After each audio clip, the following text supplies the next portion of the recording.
회의를 속개하겠습니다.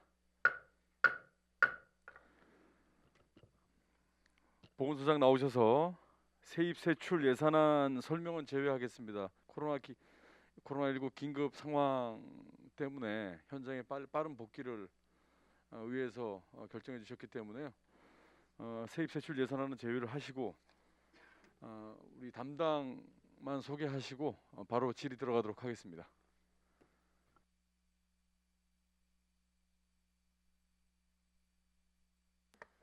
보건소장 이종필입니다. 보건소 담당을 소개해 올리겠습니다. 김두령 보건행정담당입니다.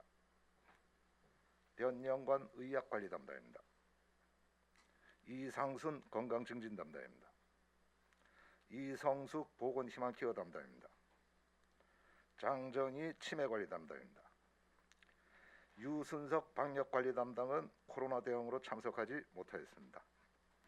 네, 소장님 수고하셨습니다. 자리에 앉아주시기 바랍니다.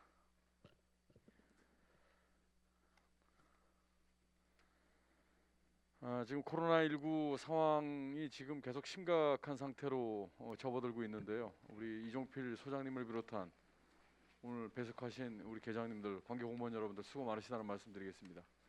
의원님들께서 예산안을 숙지하고 계시기 때문에 우리 의원님들께서는 지금 시급성을 감안해서 빠른 질의로 마무리하도록 하겠습니다. 자, 우리 첫 질의는 존경하는 유혜정 의원님 질의해 주시기 바랍니다. 네, 감사합니다. 뭐 어떻게 저희가 그 위로와 감사를 드려야 될지 하여간은 모르겠습니다. 네, 직원 모든 분들 하여간에 지금 소장님 이하 힘든 시간이지만 또 그런 상황으로 숙주시 지금 이 상황들 잘 버텨지고 있다는 것도 고맙습니다. 네. 자, 그럼 그냥 질의 빨리 좀 들어가겠습니다. 587쪽에 보면 중간에 아동 청소년 정신보건 사업 지원으로 5,229만 4천 원이 있어요. 이 사업은 어떻게 뭐가 확대가 좀 되는 건지 어떤지 좀 이거 설명을 해주십시오. 죄송, 몇 페이지라고? 587쪽. 아동 청소년 정신보건 사업 말씀하시는 거죠? 네. 예. 이 사업은 정신질환 조기 아동 청소년들의 정신질환 조기 발견 상담 치료를 위한 사회 구성으로 돌려보내기 위한 그런 사업입니다 지금. 그리고 저희 관내에서 그 아동 청소년 중에서 지금 등록 관리는 센터에서 45명을 하고 있습니다. 네. 그러니까 관리와 발견을 위한 조기 진단 그 비용이라는 건가요? 예, 그렇습니다. 여기 인건비도 일명 인건비도 포함이 되어 있습니다. 있는 예. 상황인 거죠? 네, 잘 알겠습니다. 그리고 이제 무엇보다 이번에 그 코로나 관련으로 한 반년 정도 예산이 이제 전체 올라온 걸로 좀 예, 보여지고요. 새로운 게 이제 589쪽에 그 중간쯤 있는 정신질환 치료비 지원으로 1,280만 원이 올라왔어요. 이게 지금 신규 사업으로 올라온 거죠? 신규 사업은 아니고요. 네. 작년 추경에도 올라왔던 사업인데 네. 지금은 여기는 신규식으로 되어 있지만 이 사업은 계속적으로 하고 있는 사업입니다. 계속 하고 있었던 건가요? 예. 그러면 치료비 지원을 받으려고 하는 상황들은 어떤 절차와 어떤 상황으로 이게 치료비를 좀 받을 수 있는 겁니까? 뭐 나름대로 그 의사 진단 이런 게 있어야 되고 네. 센터에서 뭐 등록 이렇게 받아가지고 거기에 적정한 치료비를 지원을 해주고 있습니다. 그 치료비가 그렇게 많은 거는 아닙니다, 사실. 이 정신질환에 포함될 수 있는 상황은 어떤 질환들이라고 봐야 되는 거예요? 정신질환이라면 가장 알기 쉬운 게 뭐 조현병이라든가 조현병, 네. 뭐 조울증이라든가 네. 뭐 여러 가지가 있죠. 조현병과 조울증 정도가 네. 지금 가장 많이 이렇게 네, 되고 그렇습니다. 있는데 지금 현재 이 부분에 당사자들이 한 몇 분쯤? 저 청소년들 얘기하시는 겁니까? 아니요, 전체. 전체가 지금 현재 이건 지금 청소년만 받는 게 아니라 시민 전체 대상자들 예. 대상으로 하는 거죠. 예. 네. 그래서 1,280만 원이면 한 몇 명들에게 이게 가능한 거예요? 근데 요거는 금액이 얼마나 뭐 딱 정해져 있는 건 아니고요. 네. 그리고 또 얼마 몇 명이 대상이 될지도 모르는 사항이기 때문에 네. 뭐 혹시 부족한 사항이 있으면 뭐 추경에 또 좀 하고 요구한다는 소진될 거. 때까지 예. 일단 지원이 되는 거다. 네. 598쪽 하나만 더 여쭤보겠습니다. 그 호흡기 전담 클리닉 설치 운영 지원 부분이 네. 이거 지금 신규 사업으로 올라온 거죠? 네. 네. 이 부분 좀 설명을 해주시겠습니까? 지금 이 예. 상황으로 지정이 됐나요? 예, 이건 정부에서 전체적 전국 지자체 전체 하는데 우리 시는 이 국비 100%고 1억짜리인데 네. 속초의료원에 의료원으로? 내년에 설치를 할 계획입니다. 네. 그 코로나 때문에 지금 발열 환자들이 야간에 어디 갈 데가 거의 없어요. 안 네, 받으니까 네. 이런 환자들을 전담할 수 있는 데를 음. 지금 정부에서 만들고 있는 겁니다. 네네. 그럼 이 부분이 바로 이제 코로나 상황에서 연계될 수 있는 병원을 예, 그렇습니다. 그렇게 이제 지은 거죠. 그러면 이후에 이 사업은 코로나 상황들이 이제 백신이 뭐 내년차 뭐 국민 전체만큼을 지금 확보를 하냐 안 하냐 이제 접종을 언제 하냐 이런 부분들이 지금 이 뉴스에 보도되고 있는데 코로나 상황이 좀 정리가 되면 이 사업은 또 지속성을 이거는 설치만 해주고 시설비라든가 이러는 걸 지원을 하는 건데 네. 그 이후에 비록 코로나가 종료가 된다 할지라도 지속 사업으로 계속 그냥 운영만 하면 더 이상 지원은 없습니다. 지원 없이 그 상황에서 이게 설치 운영이기 예, 때문에 예. 네 그렇습니까? 예, 잘 알겠습니다. 하여간에 지금 또 답변하시는 거 보니까 워낙 마음이 좀 많이 성급하신 이게 여러 가지 좀 복잡하신 것 같습니다. 예, 수고하셨습니다. 제 질의 여기서 마치겠습니다. 네, 존경하는 네. 유혜정 의원님 수고하셨습니다. 계속해서 우리 존경하는 이영순 의원님 질의해 주시기 바랍니다. 네, 감사합니다.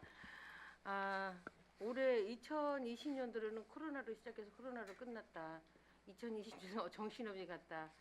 그러는 와중에 우리 보건소 소장님이야 보건소 직원들은 얼마나 황당합니까? 그냥 야간 진료 계속 하시죠. 예, 그렇습니다. 수고가 많다는 걸 이 자리에 비해서 감사함을 전해드리고요.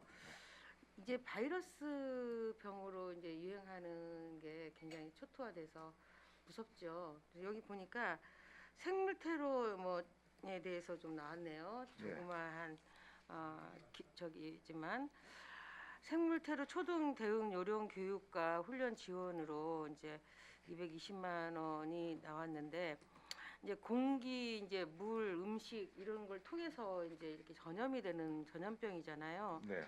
이제 앞으로는 이런 생물학적 병에 이제 대응하는 그런 거를 좀 이제는 좀 신경을 써야지 않겠는가 하는 생각인데 마침 이게 올라왔네요. 이 생물 테러 이 초동 대응 이 교육 훈련 같은 거는 네. 매달 연 1회 경찰이나 소방으로 해가지고 정부 지침에 의해서 대대적으로 한 번씩 실시를 하고 있습니다. 근데 이게 이제 교육을 좀 이제 이것도 저 시민들도 받을 수 있는 기회가 된다면 예. 받아야 하고 예. 이제 그 교육이라는 거는 어렸을 때부터 하니까 예. 또 애들 교육도 시킬 때 이것도 접목시키는 것도 좋을 것 같습니다. 네, 예. 근데 여기 보니까 개인 보호구가 2세트가 있어요. 예. 이거는 뭔가요? 요원 이거는 근무자? 흔히들 요새 보신 그 레벨 D가 아니고 예. 레벨 A라고 해서 그 TV에서 나오는 거는 뭐 우주선 예. 타는 사람들 예. 그런 레벨복입니다. 이거 두 개는 만약에 사태를 대비하는 겁니다. 갖고는 있는데 예. 내구년 안에 5년이다 보니까 올해 가지고 내년에 사야 됩니다. 네. 교체를 해야 됩니다. 그럼 두 개. 최소 우리가 준비를 해야 하는 세트는 몇 세트나 되나요? 지금은 두 세트가 두 있습니다. 세트. 예. 두 세트면 되겠어요. 그래도 준비를 해야지 않겠어요? 이건 별도로 별도로. 어떻게 될지는 모르겠습니다. 앞으로 이쪽에도 이제 신경을 써야 할 것 같습니다. 예, 알겠습니다. 네.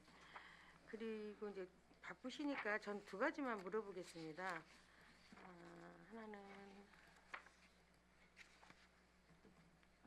아이고. 제가 지금 정신이 없네.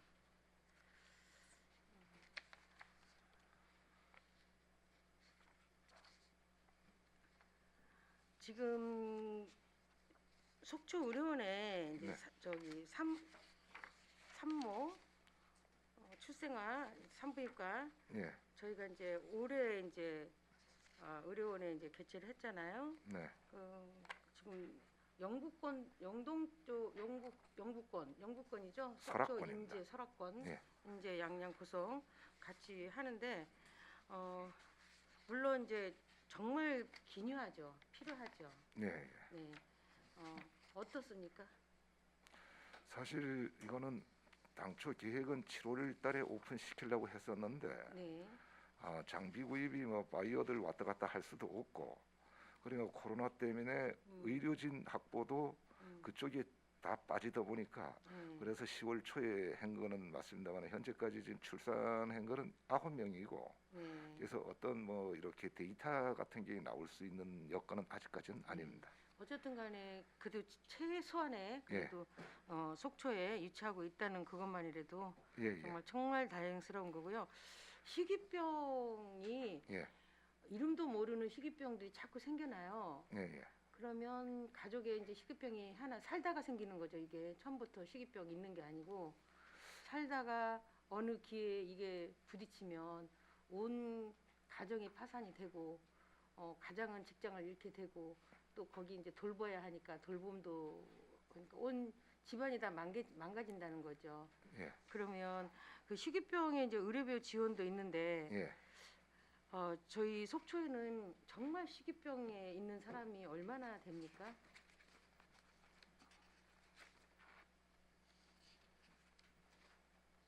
국가적으로 이게 이제 진료를 하게 되죠. 이 희귀 난치성 질환이 지금 현재 우리 시에서 관리하는 인원은 58명입니다. 58명이에요. 근데 제가 이제 정말 아끼던 친구가 네, 잘 살다가 애가 희귀병이 갑자기 걸리다 보니까 그러니까 그 가족이 완전히 그냥 파산이 되고 정말 직장을 가질 수가 없더라고요. 거기에 이제 같이 하니까 정말 안타까운데 이게 희귀병이 앞으로 점점 더 많아지겠죠. 이름도 없는 희귀병이. 뭐 유전적 요소도 있고 후천적 관계도 있겠지만 앞으로 더 늘어나면 늘어나지 줄어들지는 않을 것 같습니다. 네. 여기 보니까 이제 예산이 줄었어요. 그래서 네, 예, 이거는 희귀병 있는 분들은 정말 최대한으로 네, 국가가 고쳐줘야지 않겠는가. 네, 개인이 감당하기는 너무 크다.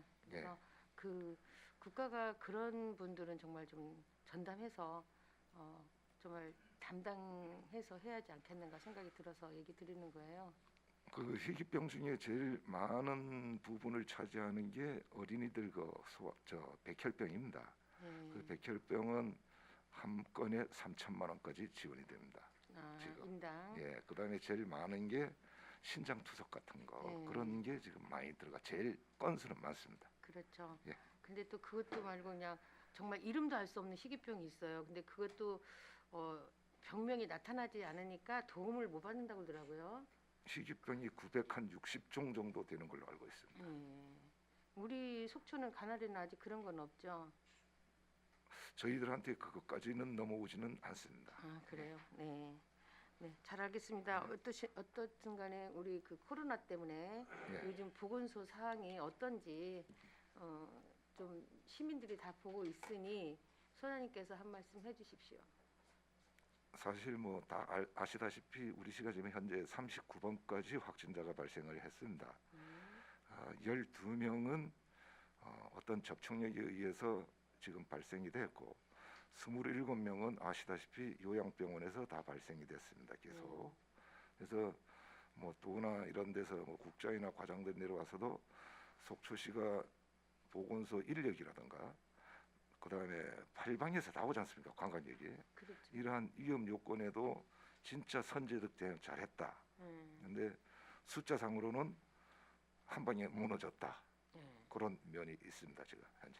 정말 다행입니다. 저희가 2단계까지 안 올라가고 그래도 1.5단계에서 지금 하고 있다는 이 현실이 그나마 속초시가 그래도 어쨌든 관광지인데 오시는 분 반갑게 맞이해 줘야 하는데 네. 또 그렇다고 또 생활이 안 되잖아요. 관광지인데. 그래서 모든 게 접목되어 있는데 그나마도 1.5단계로 머무를 수 있다는 게 정말 크나큰 다행이고요. 거기에 종사하신 우리 보건소하고 직원 여러분들 정말 고생이 많고 정말 감사하다는 말을 이 시간을 빌어서 다시 한번 드리겠습니다. 고맙습니다. 네, 여기까지입니다. 이상입니다, 위원장님. 네, 존경하는 이영순 의원님 수고하셨습니다. 다음 질의하실 위원 안 계시면 네, 최정일 의원님 질의해 주시기 바랍니다.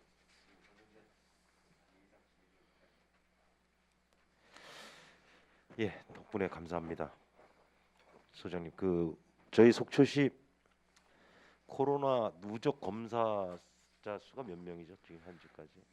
오늘 어제까지 4,520건 정도 된 걸로 알고 있습니다. 4,500건에 39명 확진됐고 예, 사망자는 지금 현재까지 어떻게 됩니까? 3명으로 나와 있습니다. 3명요. 예. 다 고령자시고 그 기저질환이 요양병원 있으시고 저 와상 환자들입니다. 셋 다. 환자분들이 이제 돌아가셨군요. 하여튼 앞으로도 좀 수고를 해주시고 현재 그 특정 시설 집단 발병이 확진이 됐잖아요. 그거 어떻게 되고 있습니까? 코호트 격리가 돼 갖고 어디 요양병원이요? 예, 예. 요양병원은 당초 5병동, 예. 6병동도 있고 4병동도 있는데요. 7번 확진자가 근무했던 게 5병동입니다. 예. 그 5병동에서 현재까지 다 나왔고요. 예. 그 분산을 하기 위해서 검사를 계속하다 6병동에서는 확진자가 안 나오기 때문에 예. 6병동을 4병동으로 딱 끌어내리고 네. 5병동에 있던 환자를 일부를 6병동으로 현재 끌어올린 상태입니다. 그래서 원칙적으로 얘기하면 5, 6병동이 코호트가 아니고 예. 5병동이 코호트인데 지금 분산을 돼 있다. 그렇게 아시면 됩니다. 예. 잘 알겠습니다. 앞으로도 계속 좀 수고를 좀 해주시기 바랍니다. 가자 587페이지 보면은 속초의료원 소아과 진료기능 보강 사업이 있는데 우리 소도시 시군 지역도 군 지역도 마찬가지지만은 살기 좋은 도시로 나가기 위해서 가장 이제 급선무가 의료 환경 개선입니다. 네. 그 최근에 이제 산부인과 문제도 그런 연장선상에 있는 거고요. 그래서 시에서 발빠른 대응으로 공공의료 영역으로 이제 끌어들여서 속초의료원의 산부인과 개설이 됐는데 네. 이 소아과도 이제 그 문제란 말입니다. 어떤 문제냐면은 응급 진료가 안 되고 야간에 네. 그 다음에 주말 진료가 안 돼서 네. 아이들이 아프면은 이제 부모들이 발을 동동 구르고 인근 강릉으로 나갈 수밖에 없는 상황이라는 거예요. 네. 이게 계속 이제 문제가 되고 있고 지속적으로 민원을 저희들한테 요구를 합니다. 네. 이제 야간 응급 상황 때 아이들을 도대체 어디로 데려갈 것인가? 그 주말에 아프면 어떡할 것인가? 근데 이거를 민간에게 맡겨둬서는 안 된단 말이죠. 네. 여러 가지 네. 여건상. 네. 그래서 사실상 이것도 우리가 공공의료 영역으로 끌고 들어와야 되지 않느냐라는 고민을 해야 될 시기가 됐다. 이 부분에 대해서는 소장님 어떤 의견을 갖고 계십니까? 사실 지금 소아과 진료를 이제 심야에 예. 뭐 새벽 이런 건 아닙니다만 이것도 오픈을 시켰고 예. 그다음에 이제 산부인과도 오픈을 시켰고 이와 같은 걸 갖다가 지금 아직까지 완전히 산부인과가 정착됐다고는 보기가 좀 어렵습니다. 이게 나름대로 정착이 된다 이러면 소아과 기능도 더 활성화시켜야 됩니다. 예. 의료진을 더 확보한다든지 그러나 그 예산이 부족한 거는 또 뭐 설악권이라든가 도나 이렇게 협의가 되겠죠. 예. 그 의원님께서 말씀하신 심야의 응급 상황이라든가 이런 상황을 대비하자면 현재로서는 사실 예산이 조금 좀 부족하고 이게 어느 정도 정착됐을 때는 그 단계로 가야 됩니다. 사실 그런 방법은 안 될까요? 저기 우리 관내에 소아과가 몇 군데죠? 6군데 있는 거예요. 6군데 소아과랑 협의를 통해서 예산 지원은 당연히 이제 좀 지원을 해줘야 되겠지만 예. 당번제로 주말 진료를 한다든지 그런 것도 한번 고민을 할 가치가 있지 않나요?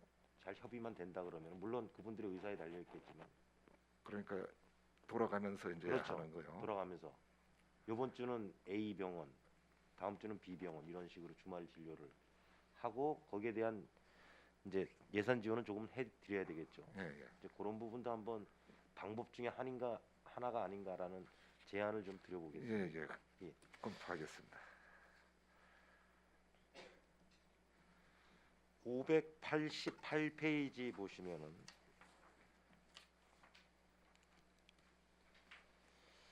응급처치 활성화 지원 사업으로 자동 심장 충격기 보급 지원이 있습니다. 200만 원.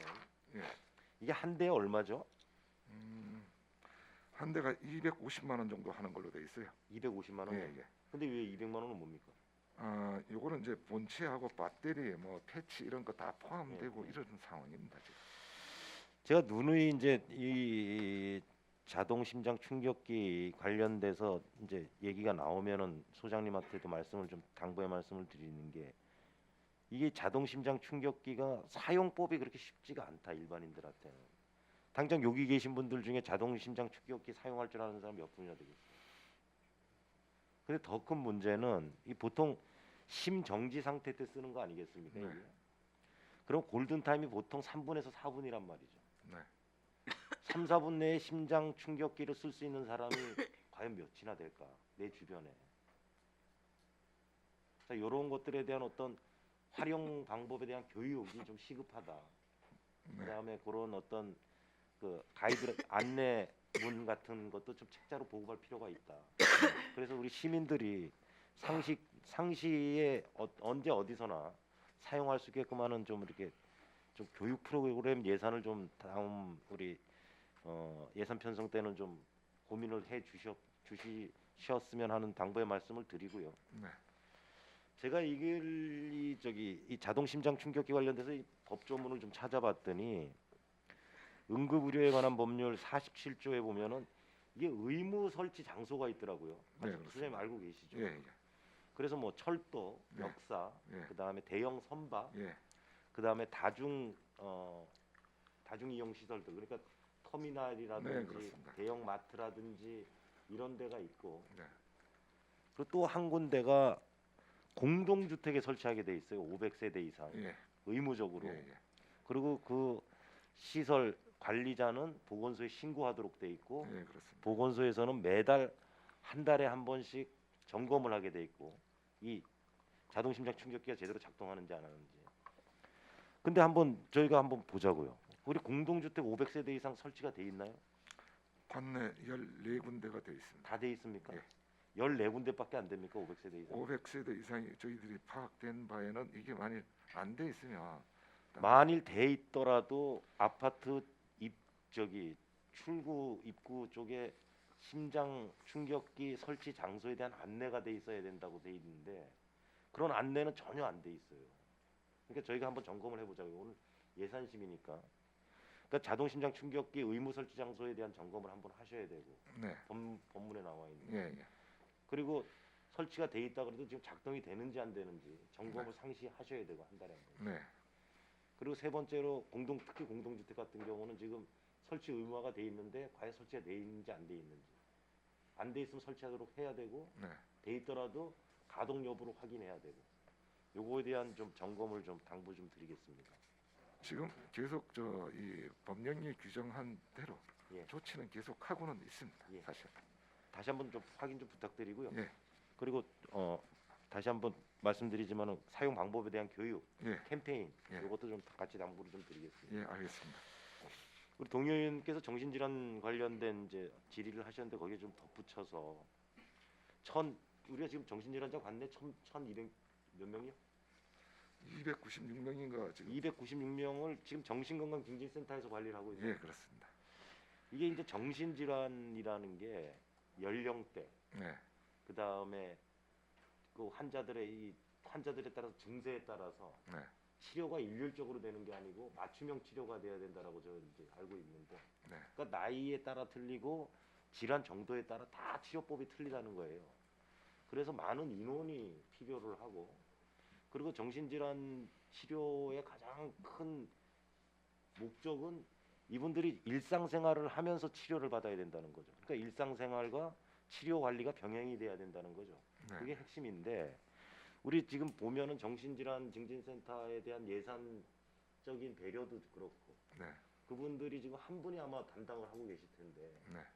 이 한 분이 300명을 관리한다는 게 현실적으로 맞질 않거든요. 하루에 오전에 두세 분, 오후에 두세 분씩 케어를 한다 그래도 230명, 300명을 한 달에 한 번씩 보기가 힘들다는 거죠.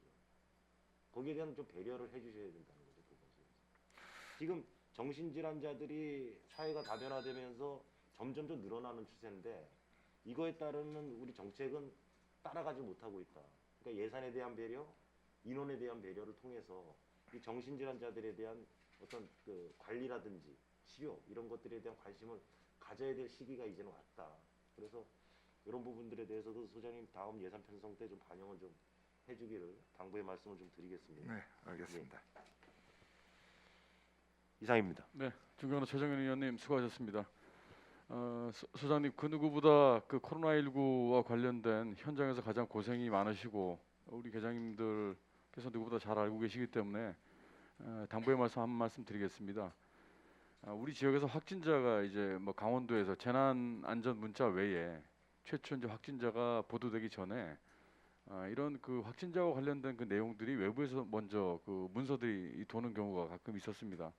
이런 부분에 대해서 좀 관련된 그 이 언론 브리핑 전에 이런 부분에 대해서 좀 외부에 누출이 되는 부분들 좀 만전을 좀 기해 주시기 바랍니다. 혼란이 올 수가 있기 때문에 잘 관리가 되고 계시는데도 잘 안 되시죠? 그런데 이제 어디에서 뭐 강원도에서 온 또 자료도 있고 거기에 이제 여러 가지가 있는데요. 네.